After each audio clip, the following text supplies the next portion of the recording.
प्रकरणामध्ये राज्य महिला आयोगाच्या वतीनं घटना घडली त्याच वेळेस सुमोटो दाखल करण्यात आला।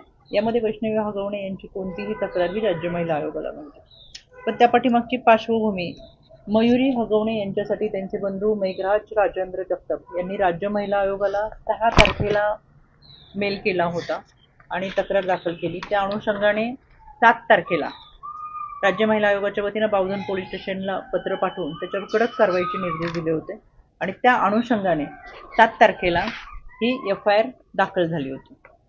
त्याचबरोबर त्याच दिवशी करिश्मा हगवणे यांनी मयुरी हगवणे यांच्या विरोधातली तक्रार ही राज्य महिला आयोगाला दिली होती। त्यांची तक्रार 6 तारखेला आली।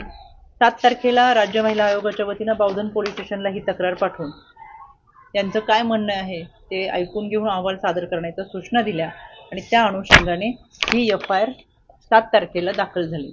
एकाच कुटुंबातल्या एकमेकांच्या विरोधातल्या क्रॉस कंप्लेंट ह्या 7 तारखेला FIR 2 दाखल झाल्या आणि याच्यामध्ये राज्य महिला आयोगाकडे दोन्ही महिलांनी तक्रार केली होती। हा कुटुंबातला वाद होता आणि दोन्ही महिलांनी केलेल्या तक्रारींची दखल घेऊन 7 तारखेला पत्र पाठवून 7 तारखेलाच ह्या FIR दाखल केल्या होत्या।